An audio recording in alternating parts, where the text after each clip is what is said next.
Hey everybody, this is Dr. Joe Borio, this week's Thought Flash. Happy 4th of July. Kind of exciting, the birth of our nation when you think about it. Being somebody that loves to talk about the philosophy of chiropractic and the history of chiropractic, a couple of things. One, there was a birth, our birthday, 1895, in September. When you look at that day back in 1895, and you realize that you had a man, D.D. Palmer, who had been a healer, a magnetic healer, and he just kept asking why.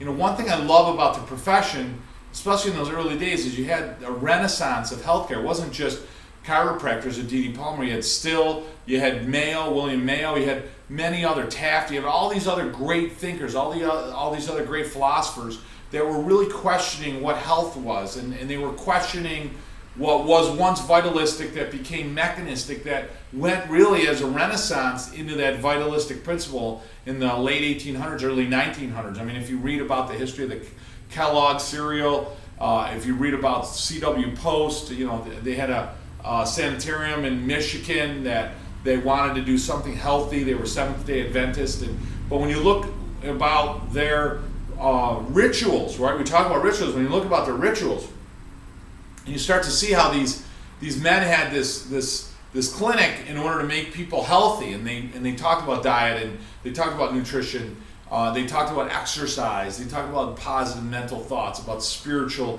health. And then what's really sad is when you go all the way back to the days of early China, and really probably the most advanced culture, early Japan, on health and wellness.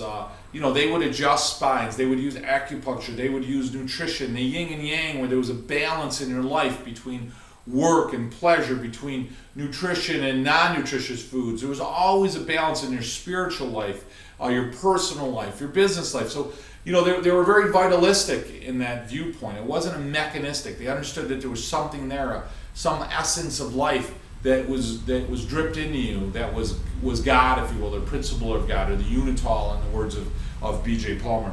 Really interesting reading this book here, Giant versus Pygmy. Real interesting what he defines. He's asked, what is chiropractic? Most certainly chiropractic is not another diet, another exercise, another form of psychotherapy or holistic healing. I love that first sentence because even though it may sound like he's slamming that, he doesn't negate the need or the existence of that in order to make people healthy. That's not what he was saying. He was dismissing that as part of what chiropractic is. What he said was, we do not treat disease from outside in, but rather care for the body from an inside-out perspective. We strive to bring the body to peak function through the correction of vertebral subluxations. We recognize, now listen to this, we recognize that a person is not sick because he or she has pneumonia. They have pneumonia because they are sick. We recognize that a person, he or she, is not sick because they have pneumonia. We recognize what? That they have pneumonia because they're sick. You see, they understood that something was absent, something was missing from the body, and that's what allowed them to get sick.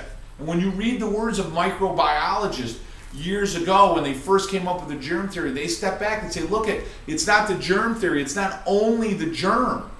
So some of those guys regret even saying that. Pasteur regrets even saying that. He says, look, I regret that because the mosquitoes gravitate to the water because it's stagnant. There has to be an illness, there has to be an absence of life, there has to be an absence of health or vitalism before the microorganism infects the body. By the correction of the vertebral subluxation, we allow the doctor who resides within to go to work and correct the sickness disease that allows pneumonia to exist. So, my friends, in this chapter, you have had it from both barrels. And I love that. It's a barge commentary in the end, but you're sick, not because of the pneumonia. You have pneumonia because you're sick. That simple sentence hopefully is clarifying to many people as a chiropractor. So listen, people need to exercise to do all those things. I'm not denying that. But that's not what chiropractic is. Chiropractic is identifying where the spine is misaligned, where it's out of alignment, and then reducing that misalignment in order to get the body to function at a peak performance so the body works as well as it's supposed to, and therefore you're healthy like you're supposed to. Isn't that awesome? You know, I went off on a tangent. We've got a great event coming up September 4th and 5th in, I believe it's 4th and 5th, Friday, Saturday, in New York City. We have one every year. It's one of our biggest events. Certainly I want you to share this email, this thought flash with people, let them know what's going on. Great way to kick in the fall, get back on track for clients. It's a great way to get back on track because we're taking a couple of months this summer other than our calls to really let docs get into the practice and also do some vacationing. And it's a great time to take some vacationing, which is really important, I think, for everybody in the practice. You know, so much of your staff, 30% of your patients are on vacation. Your staff is burnt out. You know, you need to recharge. I think your patients need to recharge. And I think it's a great way to kick into the fall. And that's why I always like to do it that early September. I think it's a great time to do it. I also want to send a huge amount of love out to Dr. Pete Lombardi and his wife Sandy. They had a baby girl and Grace, and we're real excited for them. Dr. Pete is a client. He's also one of our coaches in the program, and he's certainly my partner, both as a friend and certainly as a colleague in chiropractic. So he's somebody that you really get to respect and love the more time you spend around him. He's a good man. There's so many great people in chiropractic. It's unbelievable, and I didn't really notice that as much, I think, until I became a coach and had the opportunity to meet some of these wonderful people, both as clients and who've become friends to me over the years, and both as coaches and speakers and other experts in the field of chiropractic. It's really exciting. So big love out to that. I know Dr. Pete he's going to share a video with us at one of our events. I think it's September, and wife had a home birth and just had the baby right after, and he has a great story to tell about that. So I want to take that away. Maybe we'll make that one of our thought flashes, depending on how comfortable he is on that. So that would be great. So big love and thank you out to Dr. Pete and his wife Sandy, and like I said, Grace, and Luke did one of our thought flashes, if you guys remember. So that was really great to see that as well.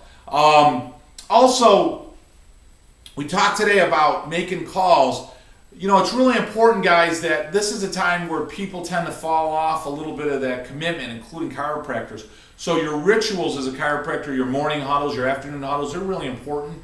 Certainly as a doc, as a leader for your practice. But I'll tell you, you got to stay on track with those missed appointment calls, because the side door becomes the back door. Side door are missed appointments for those of you who don't know what I'm talking about, and your back door becomes the dropout. And you know, people drop out, they love you. It's not a question of not caring for you or thinking the world of you or wanting to be part of your practice. They just, you know, they miss a few weeks and they drop out. And it's really it's kind of unfortunate, but that means that you need to be even that much better in the summer, because not only are people leaving, like I said, because of vacations, but they're also leaving because they miss a few. The weather's nice, they take a couple of weeks off, and then, hey, I'm feeling good, you know, and all of a sudden you become less of a priority. So that's your challenge in your office, and what you say, and do you dip them every time they come in, and how you address an adjustment, how you talk to them every day. It's so vitally important, guys, to stay on track. For those of you that are noticing this is my Gleason shirt. Some of you guys know, it's got a nice little quote on the back there. Some of you know, some of you don't know. I actually used to be a boxer. I was an amateur fighter, and then I was a pro boxer. And you probably realize you never heard of me because I wasn't that good. But this is one of the. I was the has-been and never was, never will be. But this is one of the gyms I actually used to go down and spar at, and it was Gleason's Gyms down in Brooklyn.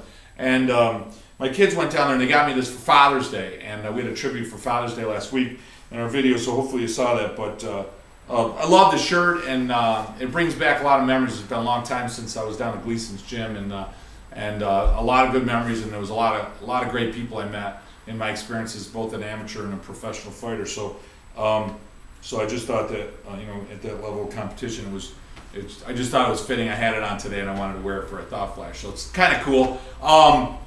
Also, like I said, we've got a great event coming up in New York City. One of my I think closing moments here, just as a call out, I don't probably resonate for everybody. I get that. You know, some of you maybe aren't looking for high volume practice. Some of you guys maybe aren't 100% principled in how you practice, and that doesn't make you any less of a person, maybe you're, or less of a chiropractor. You know, it's not how I choose to practice. It's not how I see the profession moving forward.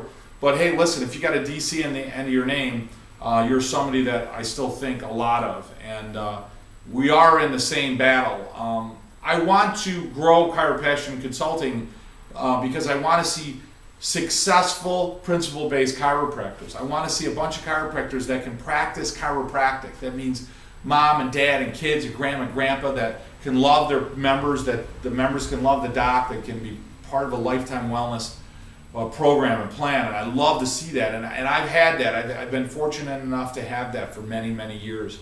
And I want to share that with you guys, and I certainly would love to see anybody that's in chiropractic to share that if that's what your vision is. So regardless of how you practice, if that's what you like or that's what you want or that's what you got into this for, I'm telling you, I'm the Roger Bannister. I'm the guy that broke the 4-minute mile barrier. I'm somebody that had created that over 20 years of practice, and I would love to have you at least have the opportunity anyways to meet you at one of our events and become part of Chiropassion Consulting. And if we resonate with you well, we'd love to have you as a member and train on a weekly basis on our webinars. And we do individual Skype calls, and we do group Skype calls. We do group webinars. We train CAs.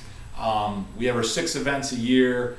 We have trainings at my office. One of the advantages you have with me and Dr. Pete Lombardi is we can train right at our offices because we still practice. So it really is a group of some really wonderful people. Dr. Pete Lombardi, Dr. Joe Borio, myself, Leanne Klein, Lisa Gruen, who's one of our trainers, who's been in our practice for years, who's been there when our practice was seeing well over 500 visits in a day by me. That's not 3 other chiropractors adjusting that. That was me adjusting that. So that doesn't mean that you maybe want to do that, but if you're looking to grow a principle-based practice, we'd love to have you. So hopefully you take a look at the website, you call some of our clients or testimonials, see if it's something that resonates with you. And if it is, we'd certainly love to meet you and have you part of our program.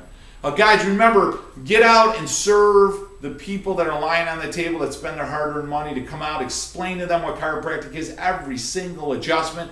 Let them know that area goes to the adrenal glands 8, 9, and 10. Let them know it goes to the pancreas T7. Let them know it goes to the uterus or bladder at L3. Let them know that L5 goes to the terminal end of the colon, or it goes to the prostate, or affects the sciatic, or L4 goes to the muscles of the lower back. Every time you adjust them, make a comment. Let them know that area that you're adjusting is allowing better nerve function, better nerve flow, life, animation, messages to flow to the body and bring life to the body, allow it to function better and healthier. Guys, it's been great working with you. Hopefully you get on our website. May urinate always flow from above down, inside out. This has been Dr. Joe Borio with this week's Health Flash. My best friend gave me the best advice. He said each day